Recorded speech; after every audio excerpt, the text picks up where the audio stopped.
Buen día. El tema de esta sesión será los principios constitucionales del juicio de amparo. Estos principios constitucionales tienen su base en el artículo 107 de la Constitución Política de los Estados Unidos Mexicanos. Estos principios en el amparo son la base en la cual descansa la propia garantía constitucional. Dicho en otras palabras, son los requisitos mínimos que deben de cumplir para poder iniciar un juicio de esta índole, así como lo señala el maestro Arellano en su obra Juicio de Amparo. También las reglas más importantes que se deben de observar durante la tramitación del mencionado juicio, es necesario mencionar que estos principios no son reglas absolutas. En ciertos casos se pueden admitir excepciones, que vamos a verlas en su momento, las excepciones de estos principios. Entonces, como les digo, estos principios tienen su base en el artículo 107 constitucional. Bueno, analicemos primero el principio de instancia de parte. Principio de instancia de parte. ¿Qué es esto? Pues no es más que, en otras palabras, que los órganos de amparo no están legalmente facultados para actuar de oficio, o sea, oficiosamente, en favor de la persona a quien la autoridad le ha violado determinados derechos. Por ello es necesario que el agraviado le solicite o pida su intervención en los términos y con las formalidades que para cada caso previste la ley de amparo. Ese es el principio de instancia de parte. ¿Qué significa? La persona que ha sufrido el agravio personal y directo es la que tendrá que promover el juicio de amparo, ya que el órgano de oficio no lo va a hacer. Ese es principio de instancia de parte. El siguiente es principio de prosecución judicial. ¿Qué significa? Pues significa que el amparo en el trámite o desarrollo tiene el carácter de un proceso judicial verdadero y real, con todas las etapas o formas jurídicas del procedimiento jurisdiccional, como la demanda y su contestación, el ofrecimiento y admisión de pruebas, el desahogo, el periodo de alegatos y el dictado de la sentencia. Por eso, algunos autores señalan que el amparo es un recurso, otros autores señalan que el amparo es un juicio, pero por eso existe el principio de prosecución judicial. ¿Sí? Ahora, principio de agravio personal y directo. De acuerdo con este principio, la persona física o moral que ejercita la acción de amparo debe ser precisamente aquella en la cual le hace un agravio personal y directamente el acto reclamado. Es decir, quien estima que se le causa molestia en la privación de alguno de sus derechos, posesión o propiedad. ¿Sí? Ese es el principio de agravio personal y directo. Ahora vamos a revisar el principio de definitividad. Este principio es muy importante. No debemos de dejar pasar lo siguiente: en todas las materias procesales existen recursos. Hay que agotar esos recursos o medios legales de defensa. Si no se agotan, al momento de nosotros querer tramitar nuestro juicio de amparo, si cumple con todas las formalidades, nos lo van a recibir, pero nos lo van a sobreseer. Llegado el momento, vamos a explicar qué es el sobreseimiento en la siguiente sesión. O sea, ¿qué es esto? Que nuestro amparo no va a prosperar. ¿Por qué? Porque el juzgador ha detectado, de los informes que ha rendido la autoridad, en este caso señalada como responsable, que teníamos la oportunidad de promover algún recurso en alguna de las etapas procesales anteriores. Si no lo hicimos, entonces nos van a sobreseer el amparo. ¿Qué es esto? Dice que el promovente debe de agotar todos los recursos, todos los recursos que están de defensa. Sí, porque si no, entonces nos van a sobreseer el amparo. Ahora, lo que tiene el amparo, que es muy técnico, y existen supuestos de excepción a lo que les acabo de decir. O sea, ¿qué es esto? Que el juicio de amparo me está dando voy a promover el juicio de amparo, pero al momento que detecten o que vean que procesalmente no promoví el recurso, entonces me van a sobreseer el amparo. Pero existe una excepción, permítanme, que está en el artículo 61 de la ley de amparo, fracción 20, que me permito leer para citar.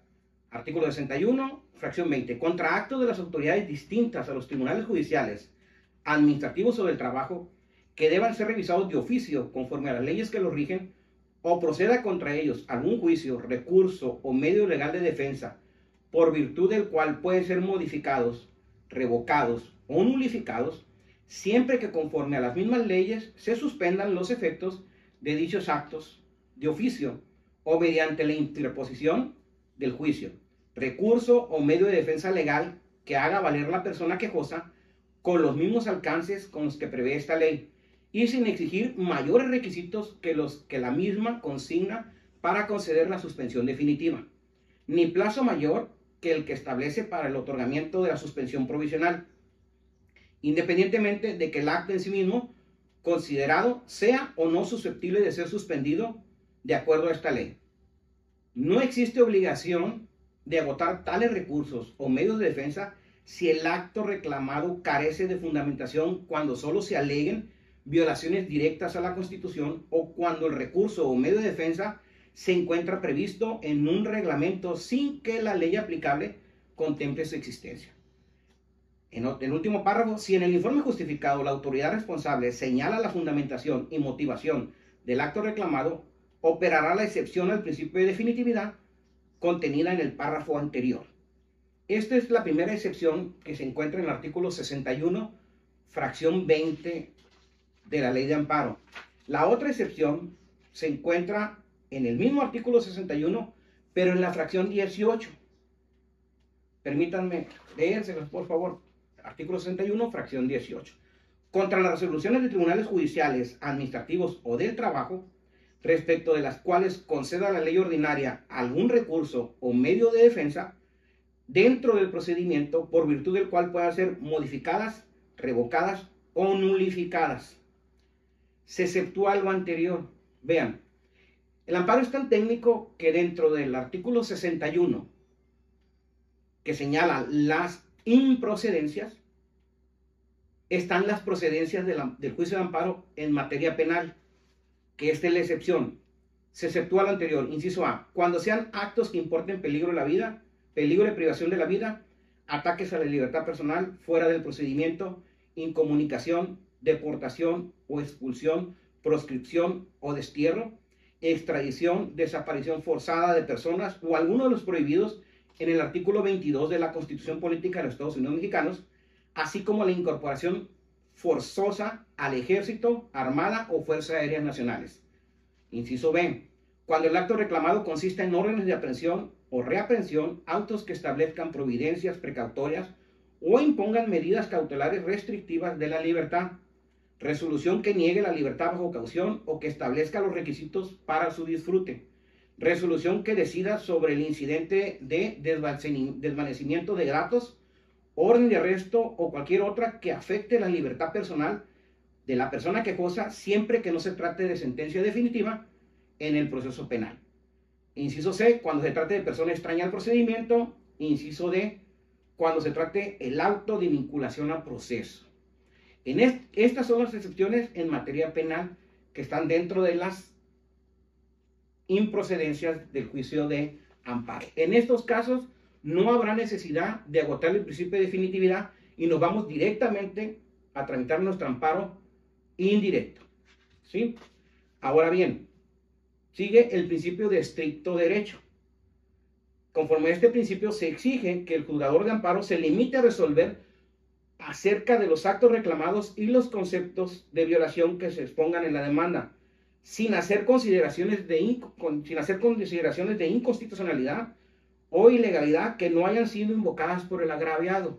¿Qué es esto? Una vez que nos recibe nuestra demanda de amparo, una vez que el juzgador la está analizando, no puede él decir que es un acto inconstitucional, no puede él traer derechos que la parte quejosa no está reclamando. No es así. ¿Por qué? Porque opera de estricto derecho. Solamente lo que se pidió, solamente lo que se señaló en nuestro escrito de demanda. Que el siguiente semestre, el siguiente módulo, ya se les va a explicar cómo hacer una demanda en amparo indirecto. Ahora, viene el siguiente principio, que es suplencia de la queja deficiente. La suplencia de la queja deficiente se da más en materia laboral, en materia familiar. ¿Qué es esto? Que de los conceptos de violación, que el quejoso haya señalado, pero si no están bien desarrollados, tratándose en materia en favor de el orden y desarrollo de la familia, en materia penal, en favor del inculpado sentenciado, en materia agraria, en los casos que se refiere a la fracción 3 del artículo 7 de esta ley, y en materia laboral, también en otras materias que se advierta que ha habido que el quejoso o el particular recurrente a una violación evidente de la ley que no lo haya señalado. Solamente en esas partes operará el principio de instancia de parte agraviada, como lo señala en el artículo 79 de la Ley de Amparo. Permítanme. Artículo 79 de la Ley de Amparo.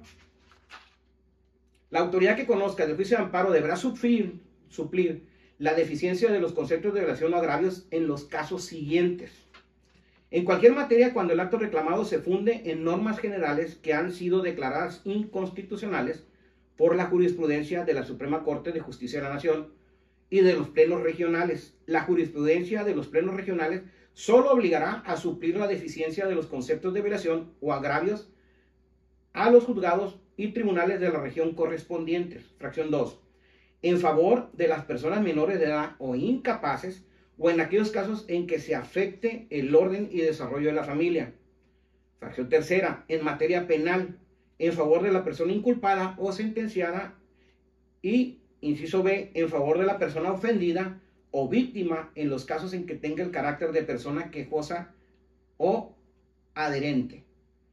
Fracción 4. En materia agraria, en los casos que se refiere a la fracción 3 del artículo 7 de esta ley, y en favor de las personas ejidatarias y comuneras, en particular cuando el acto reclamado afecte sus bienes o derechos agrarios. Fracción 5. En materia laboral, en favor de la persona trabajadora, con independencia de que la relación entre la persona empleadora y empleada esté regulada por el derecho laboral o por el derecho administrativo. 6. En otras materias, cuando se advierta que ha habido en contra de la persona quejosa o la particular recurrente una violación evidente de la ley que haya dejado sin defensa por afectar los derechos previstos en el artículo 1 de esta ley. Y 8. En cualquier materia en favor de quienes por sus condiciones de pobreza o marginación se encuentran en clara desventaja social para la defensa de su juicio. ¿Qué es esto? Estos son la suplencia de la queja deficiente al momento de desarrollar los conceptos de violación.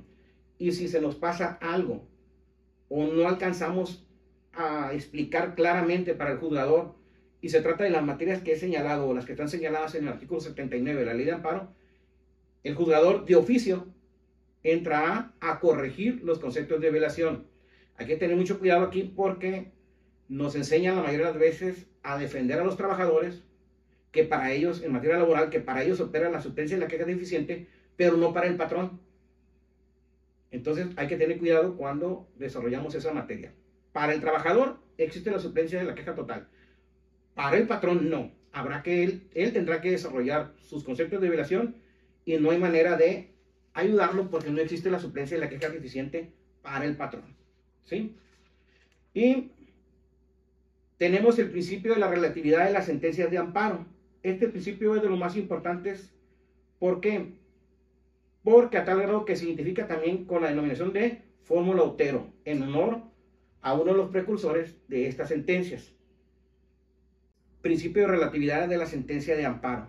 Este principio es uno de los más importantes y característicos de nuestro juicio de amparo, ya que en este principio de relatividad de la sentencia de amparo se apoya en el principio general del derecho denominado res inter alios acta y deriva de él. Este principio limita los efectos legales de los juicios de amparo a los sujetos que participaron en la demanda de amparo. No es la protección erga omnes para todo el mundo, para todos, no.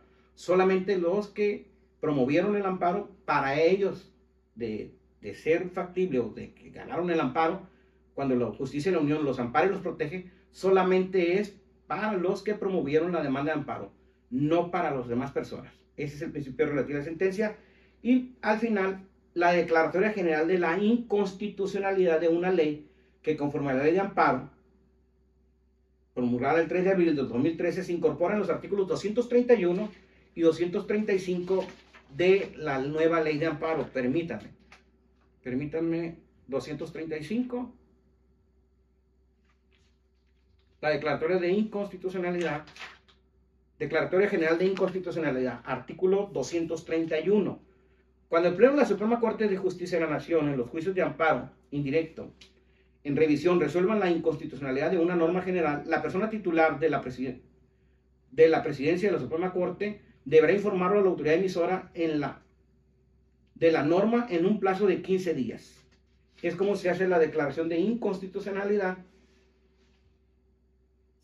que abarca del artículo 231 al artículo 235 de la ley de amparo. ¿Sí? Muy bien. Entonces, córtale. 1, 2, 3. Pasaremos al siguiente tema, que es la acción en el amparo. Cuando hablo de amparo, indistintamente nos referimos a él como un juicio o como una acción, lo que es acertado y correcto. Pues en sentido estricto, nuestro medio de control constitucional se reviste en los aspectos conceptuales. ¿Por qué? Porque los elementos del concepto general de acción. En principio es importante destacar que el derecho de acción está implícitamente reconocido por los artículos 8 y 17 de la Constitución Política de los Estados Unidos Mexicanos. Pues en este último numeral establece, permítanme, un tecito para la garganta. Este último numeral establece: ninguna persona podrá hacerse justicia por sí misma. Y agrega: toda persona tiene derecho a que se le administre justicia por tribunales que estarán expeditos para impartirla en los plazos y términos que fijen las leyes. El artículo 8 de la Constitución Política Federal dice que otorga primeramente un derecho general conforme el cual los gobernados podemos dirigirnos a las autoridades para hacerles una solicitud o petición. Entonces, de manera general, se relaciona el artículo 8 con el artículo 17, y en resumen, el concepto genérico de petición previsto en el artículo 8 constitucional se traduce en el derecho específico de acción que se indica en el numeral 17 de la Constitución. Además, por la idéntica razón en que la acción es un derecho específico de petición, le corresponde también el carácter constitucional de este, en el sentido de ser asimismo un derecho público subjetivo, pues implica la obligación del órgano estatal de resolver afirmativa o negativamente la acción ejercitada por el gobernado. ¿Sí? Entonces, conforme a la doctrina del derecho procesal, los elementos de la acción en general son sujetos, objeto y causa. ¿Sí? Entonces, ¿cuáles son los elementos de la acción de amparo? Entonces, los elementos de la acción de amparo, córtale. Los elementos de la acción de amparo son: entre los primeros aparece el agraviado o quejoso como sujeto activo y la autoridad responsable con el carácter de sujeto pasivo, así como los tribunales federales o de los estados que presten la función jurisdiccional en el juicio de amparo respectivo. La acción de amparo tiene dos sujetos, uno mediato y otro inmediato. El segundo consiste en instar y provocar el ejercicio de la función jurisdiccional del tribunal de amparo, y el primero en obtener la protección de la justicia federal para que la autoridad responsable restituya al quejoso en el goce y disfrute del derecho individual violado, de ese derecho humano de forma individual violado. Esos son los elementos de la acción en el amparo.